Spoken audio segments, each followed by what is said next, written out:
Cowboy buys a ranch for $35, then discovers 3 Apache girls hanging inside. A shocking truth. But before we dive into the story, don't forget to like the video and tell us in the comments where you're watching from. A great and weary orange coin began its slow, sinking journey behind the distant purple teeth of the mountains, painting the vast sky in streaks of fiery orange and soft, bruised purple. Down below, on the seemingly endless expanse of the frontier, the long shadows of mesquite trees stretched out like lazy fingers, and the air, once hot and heavy, now carried the first gentle, cool whispers of the coming evening. It was in this quiet, golden hour that a man named Ben finally saw his dream standing right before him, made not of fantasy, but of wood and wire and earth. He stood as still as a post, his boots dusty and worn, his hands calloused from a lifetime of labor, and he simply looked. Before him sat a small, simple ranch house, its wooden walls silvered by years of sun and wind, a narrow porch clinging to its front, and a crooked stone chimney promising warm fires on cold nights. A little ways off stood a barn, larger than the house, but seeming to slump into the earth with a tired sigh, its red paint faded to a pale, flaky pink. A corral made of rough-hewn posts and tight-strung wire stood empty, waiting. And all around it, rolling out as far as the eye could see, was the land. His land. 40 acres of it, dotted with tough, dry grass and stubborn, thorny shrubs, all of it glowing softly in the magnificent light of the setting sun. For Ben, this quiet, lonely patch of earth was the most beautiful sight in the whole world. It was the end of a very long road. He couldn't remember a time when he hadn't been working, his entire life spent following the orders of other men on ranches that would never, ever bear his name. He had driven thousands of cattle across deserts and rivers for owners who got rich from his sweat. He had mended endless miles of fence for bosses who barely knew his name. He had spent lonely nights under countless cold, starry skies, dreaming of a place of his own. And so, for years and years, he had saved. He saved every single silver coin he earned, denying himself new clothes, better food, any little comfort, until the leather pouch under his floorboard grew heavy and full. And finally, just yesterday, he had poured that entire fortune, 35 whole dollars, into the hand of a grizzled old man in a dusty land office. And in return, he was given a single sheet of paper that made it all official. This land, this house, this future was his. A small, rare smile touched his sun-leathered face as he pushed the creaking gate open and walked onto his property. The sound of his footsteps on the hard-packed dirt was the only sound in the immense silence. He spent that entire first day just walking, exploring every inch of his new kingdom. He found a small, sluggish creek cutting through the back acreage, its water a precious treasure. He found a grove of cottonwood trees that would provide good shade for animals. He walked through the small, 3-room house, his boots echoing on the bare wooden floors, planning where a table would go, where his bed would sit, imagining the smell of coffee brewing on the stove. He was filled with a sense of peace so deep it was almost like a physical thing, a warm blanket settling over his shoulders. This was his fresh start. This was where he would build something that was truly his, a place where he was his own boss, answerable to no one. He would get a few head of good cattle, maybe a couple of horses, and he would live a simple, honest life. As the daylight began to truly fade, painting the world in shades of deep blue and gray, Ben decided to take one last look inside the old barn before he turned in for the night. It was the biggest structure on the property, and he hadn't given it more than a glance earlier. He carried a small tin lantern, its flame a tiny, dancing beacon in the growing darkness. The big, sliding door of the barn was stubborn, stuck fast in its track from years of neglect. He had to put his shoulder into it, grunting with the effort, until it gave way with a loud, groaning screech that shattered the evening's quiet like a gunshot. The smell that wafted out was thick and ancient, a mixture of dry hay, old wood, dust, and something else, something faintly sweet and musky that he couldn't quite name. He stepped inside, holding the lantern high. The flickering light pushed back the shadows, jumping and leaping across the high, cobweb-draped rafters and the empty, dusty stalls below.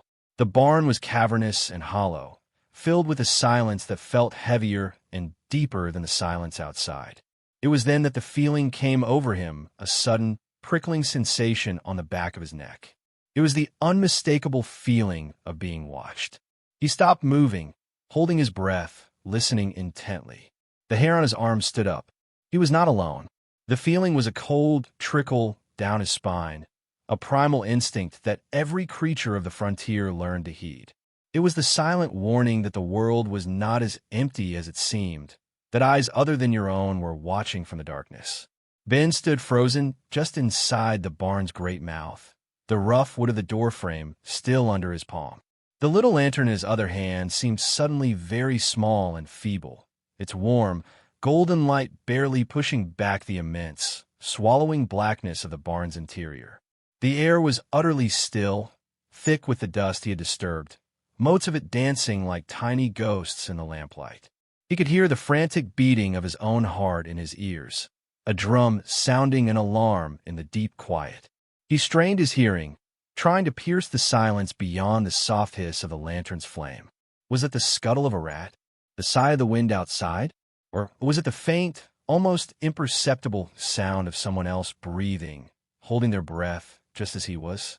His eyes, wide and searching, began to adjust to the patterns of shadow and weak light. The barn was a graveyard of a forgotten farm. An old plow sat rusting in one corner, its metal seat buried under a gray blanket of dust. Coils of brittle rope hung from nails on the wall like sleeping snakes. Piles of old hay, dry and scentless, were heaped in the empty stalls. He took a slow, cautious step forward, the floorboard groaning in protest beneath his boot. The sound was shockingly loud. He waited. Nothing. Perhaps it was just his nerves, the strangeness of the new place playing tricks on him. He took another step, swinging the lantern in a slow, wide arc. The light jumped and swayed, making the shadows seem to leap and cower. Then he saw it, a movement, so slight he almost dismissed it as a trick of the flickering light. It was in the farthest, darkest corner of the barn, behind a large, tumble-down stack of empty grain sacks that had slumped over like a tired old man. Something had shifted there. Ben's hand, acting on an instinct older than thought, drifted toward the pistol on his hip. His fingers brushed the cold, familiar grip of the weapon. But he did not draw it. Instead, he called out, his voice sounding hoarse and foreign in the dense silence. "Hello? Who's there?" The only answer was a deeper, more profound silence that seemed to press in on him from all sides. He could feel the presence now, a weight in the air, a sense of life hiding in the stillness. He moved forward again, each step deliberate and quiet. The smell of old hay and dust was stronger here, but now it was mixed with another scent, one that was faint but unmistakable, the smell of fear. It was a sharp, sour odor that every cowboy knew from cornering a frightened animal. His pulse quickened. He rounded the crumbling pile of sacks, holding the lantern out before him like a shield.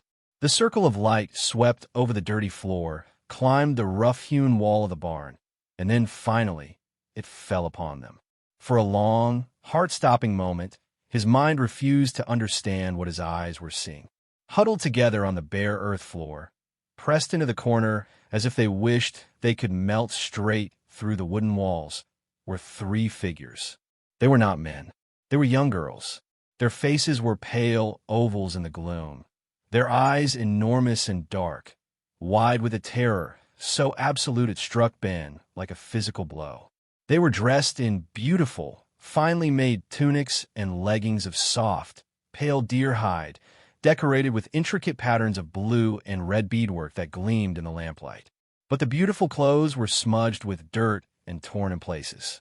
One girl, the one who looked to be the oldest, perhaps 12 winters, had her arms thrown protectively around the shoulders of the two smaller ones. Her jaw was set, her eyes blazing with a fierce, defiant courage that was at odds with the trembling of her hands. The middle girl, her face streaked with clean trails through the dust where tears had recently fallen, stared at him with a bottomless sadness. The smallest, who could not have been more than 5 or 6, had her face completely buried in the oldest girl's side, her small body shaking with silent sobs. Ben's breath caught in his throat.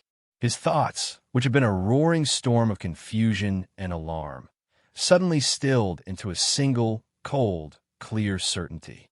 He knew who they were. Their long, dark hair, their strong features, the style of their dress. They were Apache. And in that single, shocking moment, he understood everything. He understood why the previous owner had been so eager to sell the ranch for a mere $35. He understood the man's nervousness, his hurry to be gone. He hadn't just sold Ben a ranch. He had sold him a terrible secret. These girls had not come here on their own. They had been taken, hidden, and they were utterly, completely terrified of him, seeing not a man, but another captor, another monster coming to bring them more harm. The truth of it was a sickening weight in his stomach, a wrongness so profound it made the solid ground beneath his feet feel unstable. The dream of his peaceful new life shattered, and in its place was this: 3 stolen children, hiding in the dark, and he was the only soul for miles around. Time itself seemed to stretch and warp in that dusty barn, each second becoming a small eternity filled with the silent, screaming tension between the man and the children. Ben remained utterly motionless, his mind reeling as if he had been struck a physical blow.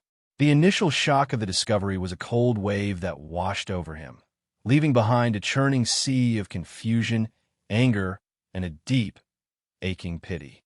His first instinct, sharp and clear as a hone blade, was the law. He should saddle his horse, ride hard for the nearest town, and find a sheriff. This was a matter for the law, a crime so grievous it demanded the involvement of men with badges and the power to pursue justice. The man who did this, the man who sold him this poisoned land, needed to be hunted down. But as his eyes remained locked on the 3 small figures, that instinct began to crumble. He saw the way the oldest girl's arms tightened around her sister's, a human shield made of nothing but courage and bone. He saw the raw, animal fear in their eyes, a look he had seen before in foals separated from their mothers, in cornered coyotes, a pure, undiluted terror of the unknown and the powerful. He thought of the sheriff, likely a stern man he did not know, arriving with loud boots and a loud voice, with guns and handcuffs and questions.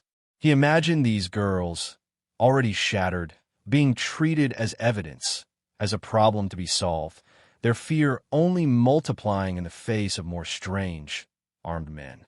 The law, in a place like this, was not always kind to their people. It might mean more men, more noise, more terror. It might mean being taken to a crowded town, put in a jail cell, treated like criminals instead of victims. The thought made his stomach turn. A different memory surfaced in his mind, rising like a bubble from deep water. It was the voice of an old trail cook years ago, telling stories around a campfire. The cook had spoken of a code, an unwritten law that existed out here on the raw edge of the world, far from town ordinances and judges' gavels. It was a simple code. You see something that ain't right, you fix it. You see a creature in trouble, you help it. It wasn't about reward or recognition. It was about the basic fabric of being a decent human being. The man who sold him this ranch had violated that code in the most profound way possible. Ben now stood at the very same crossroads. He could follow the easy path, the expected path of the law, and likely add to their trauma. Or he could follow the harder, quieter path of the code. He could try to be the thing they feared he was not, a protector. Slowly, with movements as gentle and deliberate as if he were approaching a skittish wild animal, he began to make his choice. He kept his eyes soft, trying to pour every ounce of non-threatening calm he could muster into his gaze. He did not step closer. Instead, he did the opposite. With his left hand still holding the lantern steady, his right hand moved, inch by inch, to the pistol holstered on his hip. His fingers found the smooth, walnut grip, and with a soft click of the hammer being eased down, he slowly drew the weapon from its leather home. He saw the girls flinch as one, the oldest pulling the little ones tighter, bracing for the worst. But Ben did not point the gun. He held it out to his side, and then, bending his knees with great care, he placed the pistol on the dusty floorboards. It was a heavy final sound. He then straightened up, holding his empty hands out before him, palms open and facing the girls, showing them he was now completely, utterly disarmed. He had voluntarily given up his power in that moment, making himself vulnerable to show them he meant no harm. He wet his lips, his mouth dry as the dust around them. He needed to speak, to bridge the vast, fearful canyon between them with words, even if they could not understand them all. He spoke in the soft, low, steady tone he used with frightened horses. "It's all right," he murmured, the words feeling inadequate but necessary. "My name is Ben. I live here now. This is my place. The man who put you here, he's gone. He won't be coming back." He paused, searching their faces for any sign of understanding, any flicker of hope behind the wall of fear. The oldest girl, Little Hawk, watched his hands, his face, the gun on the floor, her intelligent eyes missing nothing, calculating, weighing his every action against the terrible things she must have already experienced. The choice was made. The law would not be coming tonight, and for whatever came next, it was just Ben, 3 lost children, and the heavy responsibility of doing the right thing. The silence in the barn was no longer one of pure, stark terror, but it shifted into something fragile and watchful, a delicate bubble of uncertainty that could be popped by the slightest wrong move. Ben remained on his knees, his empty hands still held out, a silent promise. The oldest girl, Little Hawk, had not relaxed her protective hold on her sisters, but the fierce, defiant glare in her eyes had softened into a deep, wary scrutiny. She was studying him, weighing the man before her against the monsters she already knew. The trust, if it was to come at all, would be built not in great leaps, but in the smallest of gestures. "Are you hungry?" Ben asked, his voice still a low, gentle rumble. "Thirsty?" He mimed the act of bringing food to his mouth and drinking from a cup. The smallest girl, Morning Sun, peeked out from behind her sister's arm, her dark eyes wide with a mixture of fear and a child's basic, undeniable need. That was a start. Very slowly, so as not to startle them, Ben rose to his feet.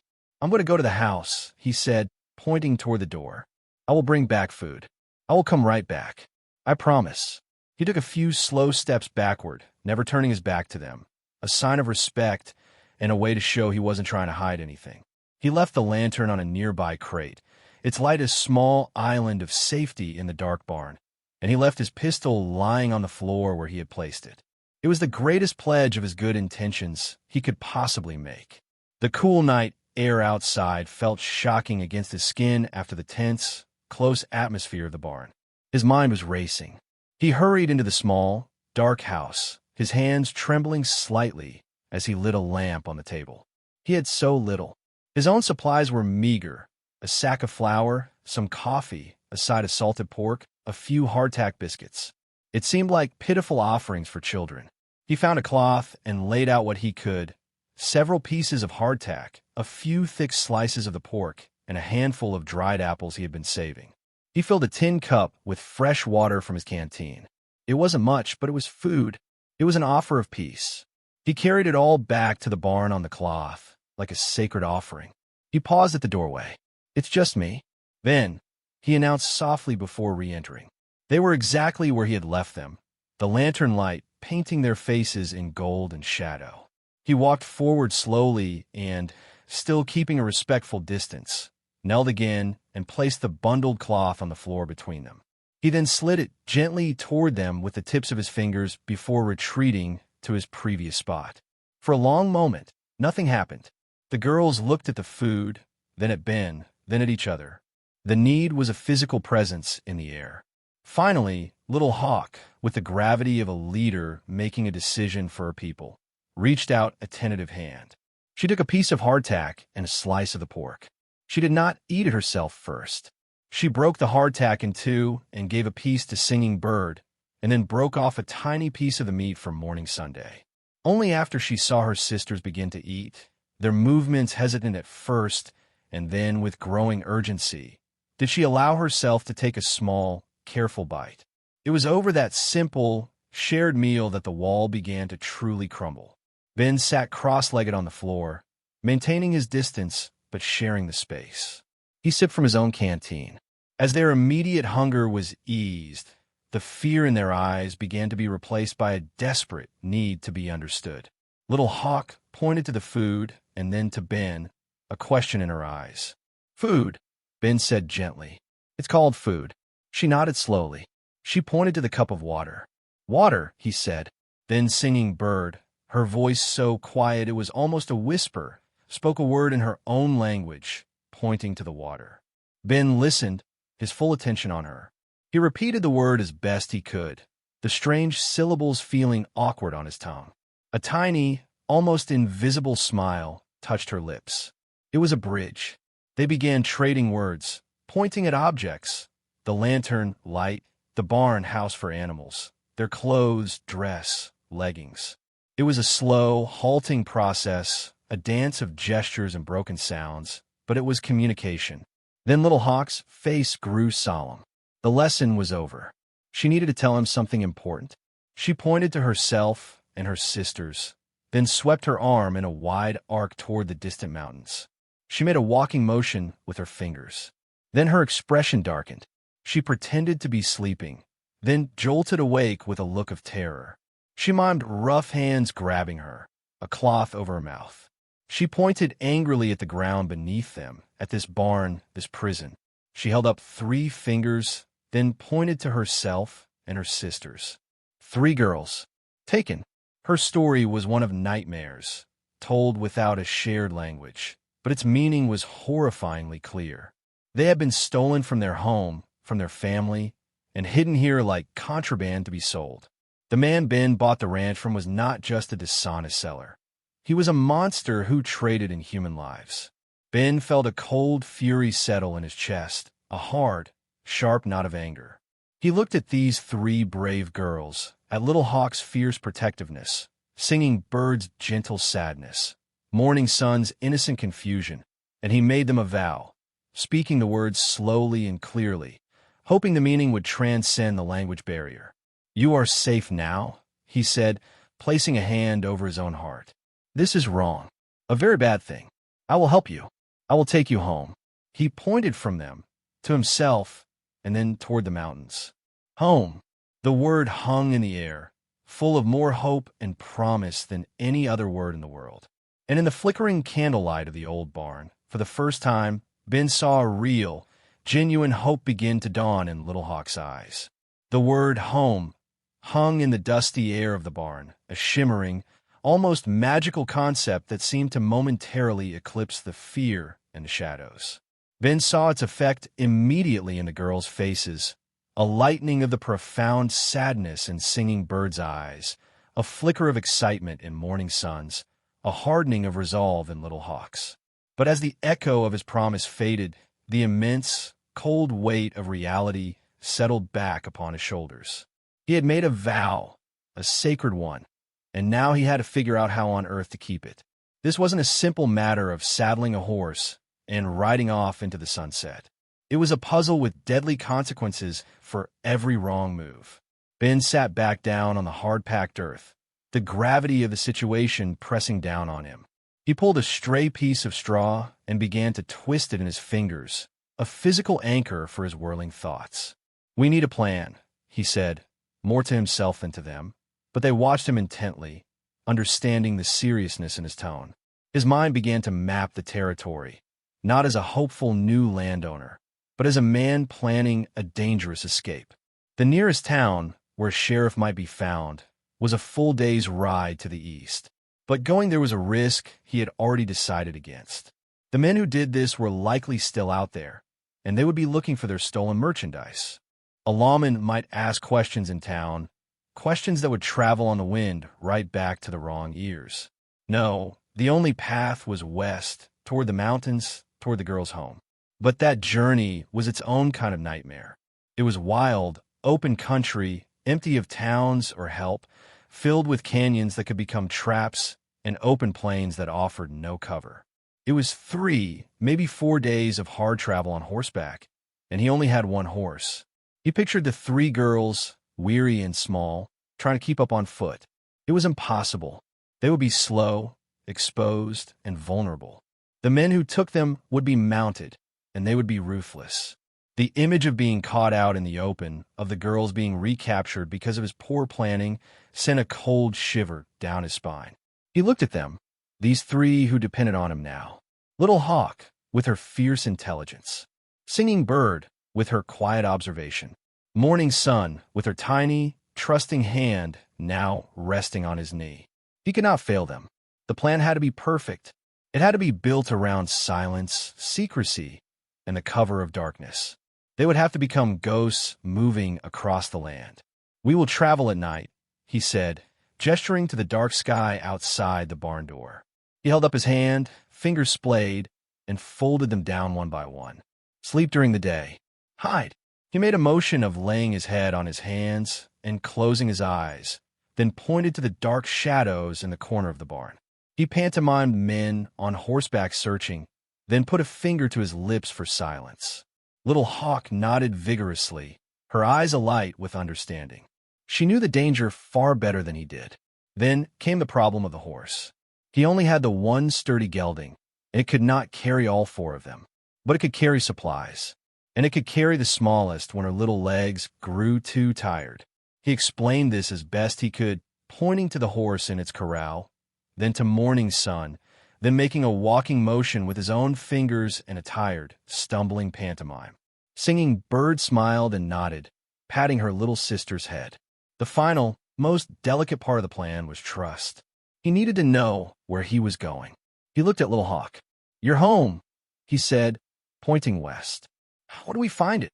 He gestured to the land around them, making a confused face. Little Hawk's expression grew thoughtful. She stood up and walked to a patch of dry earth near the barn wall. Kneeling, she used a sharp stone to begin scratching a map.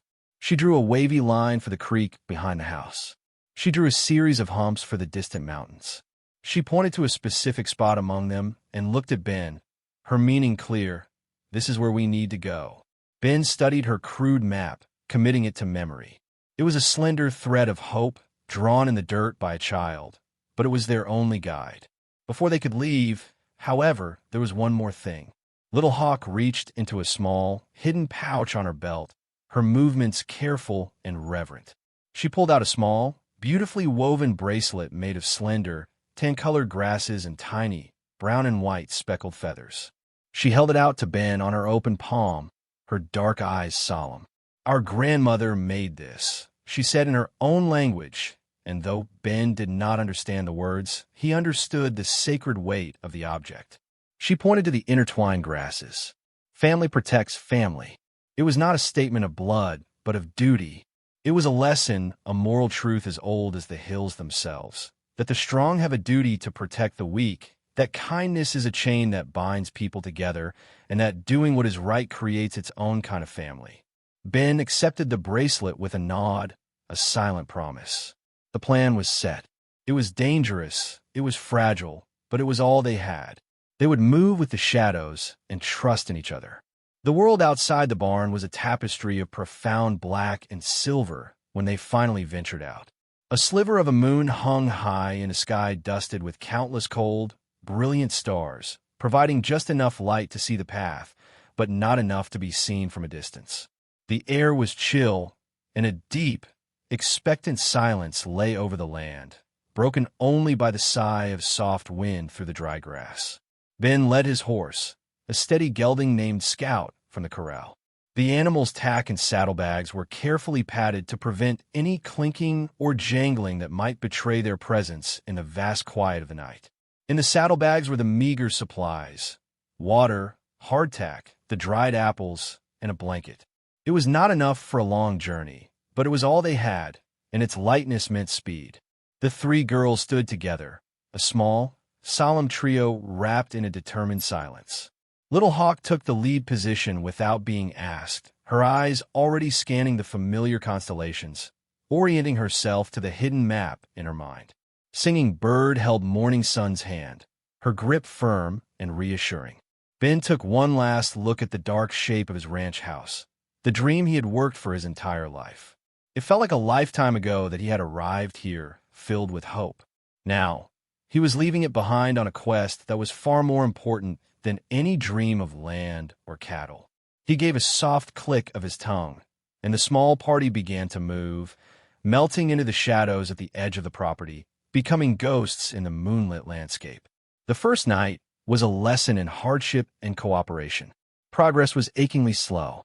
They stuck to low ground, following dry washes and gullies that offered dips in the land to hide their silhouettes. Every sound was amplified in the stillness. The crunch of a pebble under a boot, the snort of the horse, the rustle of a night creature in the bushes. Each one made them freeze, hearts pounding, listening for the dreaded sound of hoofbeats that never came. Ben's senses were stretched to their limit, his eyes straining to see in the gloom, his ears filtering every whisper of the night. He was the lookout, the guardian, his hand never far from the rifle he had slung over his shoulder. But he was not the only one working. Little Hawk was their navigator. She moved with a sure-footedness that spoke of a life lived in this wild country, reading the land in a way Ben never could. She pointed out a specific rock formation that looked like any other to him, a particular twist in a dry creek bed.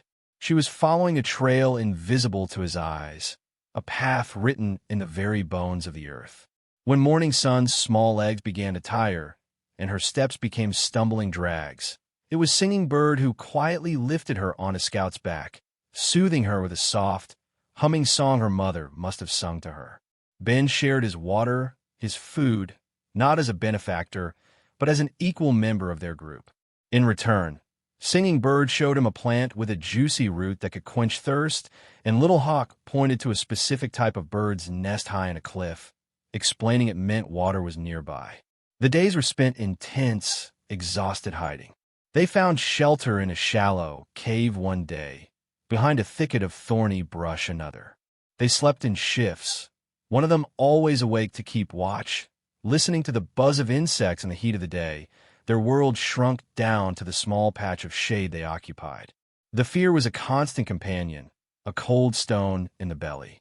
But something else was growing alongside it, a bond, forged in shared hardship and silent support. They were no longer a cowboy and 3 Apache girls. They were a team. Ben was no longer just their protector. He was their student, learning to see the world through their eyes. They were his guides, his teachers in the art of survival and the language of the land. On the third afternoon, as they hid in the deep shadow of a sandstone canyon, the fear became real.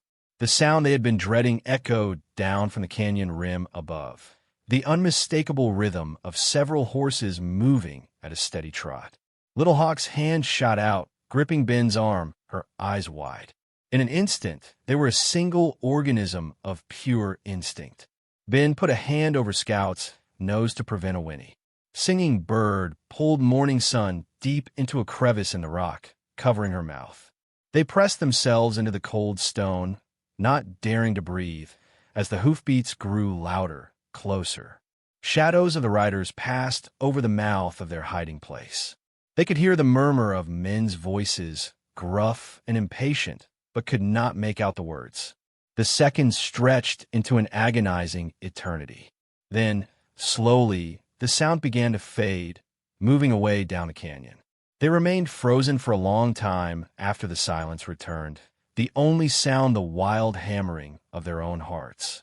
The danger had passed by, so close they could feel its breath. They had survived it, together, and when they looked at each other in the dim light, there was no celebration, only a new, hardened layer of shared resolve. The journey was perilous, but they were navigating it, not as separate souls, but as one. The land began to change. The flat, scrubby plains gave way to rolling hills dotted with juniper and pinyon pine. The air, once dry and heavy, carried the clean, sharp scent of high country and the distant murmur of wind through taller trees. Little Hawk's steps, which had been steady and determined for days, now took on a new energy, a lightness that was almost like running. Her eyes, constantly scanning the horizon, now held a bright, eager light of recognition. She pointed to a specific, twisted juniper tree growing from crack in a large boulder, then to a distinctive double-peaked rock formation in the distance. chattering excitedly to her sisters in their own language. They were close. The invisible map she had been following was now laid out plainly before them in the earth and stone of her homeland. Ben felt the change too, a shifting of the immense weight he had carried since that moment in the barn. The constant, gnawing fear of pursuit began to recede, replaced by a new, nervous anticipation. Would her people be there? Would they understand? Would they see a white man approaching and only see an enemy?